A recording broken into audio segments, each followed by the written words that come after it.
حضور نے ارشاد فرمایا کہ جو کسی روزہ دار کا روزہ افطار کرواتا ہے تو اللہ تعالیٰ روزہ دار کے اجر کو کم کیے بغیر اتنا ہی اجر روزہ افطار کروانے والے کو عطا فرماتا ہے۔ تو صحابہ نے عرض کی یا رسول اللہ، ہم میں سے کچھ ایسے لوگ ہیں کہ جو روزہ افطار کروا نہیں سکتے، اتنی طاقت نہیں رکھتے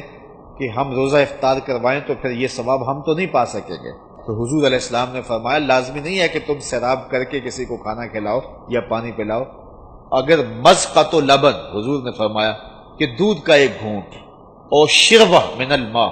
یا پانی سے ایک گھونٹ، یا حضور نے فرمایا کہ کھجور کا ایک ٹکڑا بھی اگر کسی نے دے کے کسی کا روزہ افطار کیا، اللہ تعالیٰ جل شانہ اس کو پورا ثواب عطا فرمائے۔ اور جس نے پورا اہتمام کیا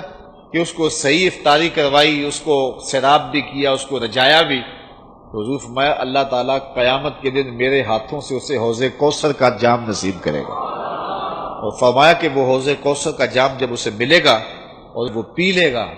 تو رسول کریم نے ارشاد فرمایا کہ جنت میں داخل ہونے تک حشر کا سارا دن جو 50,000 سال کا دن ہوگا،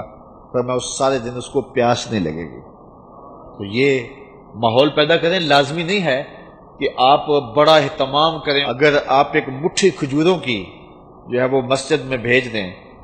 یا ہمسایوں کے گھر بھیج دیں، یا کسی غریب کو دے دیں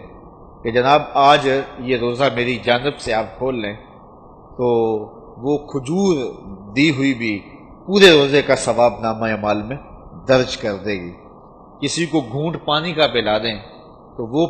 نامہ اعمال کے اندر مکمل ثواب روزے کا لکھ دیا جائے گا۔ اور اگر اللہ نے آپ کو وسعت دی ہے، یہ سیاسی افطاریاں چھوڑیں، ان لوگوں کو روزہ افطار کروائیں جنہوں نے روزہ رکھا ہوا ہے۔ یہ آج کل یہ بھی فیشن ہو گیا ہے کہ اپنی نمائش کے لیے افطاری کروائی جاتی ہے، اس میں کوشش ہو جاتی ہے کوئی وزیر مل جائے، کوئی MNA صاحب مل جائیں، کوئی MPA صاحب مل جائیں، کوئی آفیسر مل جائیں، اور اس بہانے سے ان کی دعوت کا موقع۔ اور میں کہتا ہوں کہ یہ اکثر ان کا روزہ کھلوایا جاتا ہے جنہوں نے روزہ رکھا ہوا ہی نہیں ہے۔ وہ دوپہر کو بھی کھول کے آئے ہیں، وہ صبح بھی کھولا تھا انہوں نے، اور اب بھی وہ بیٹھے ہوئے ہیں، اور ہنسی آتی ہے کہ روزہ رکھا ہوا ہی نہیں، تو انتظار کر رہے ہوتے ہیں کہ ذرا اذان ہو لے۔ تو یہ سیاسی افطاریاں چھوڑیں۔ حضور نے ارشاد فرمایا صحابہ کو کہ تمہارے دسترخوان سے سوائے متقی کے کوئی نہ کھائے، یعنی متقی تمہارے دسترخوان سے کھائیں، اور یہ کسی بندے کی خوش بختی ہوتی ہے کہ اس کے دسترخوان سے کھانے والے متقی ہوں، پرہیزگار لوگ ہوں۔ تو آپ اللہ کی مخلوق کو دیں اگر کوئی بھوکا ہو، لیکن اگر دعوت کرنے کا شوق ہو تو کسی فقیر آدمی کو، کسی غریب کو، کسی مسکین کو۔ یار جو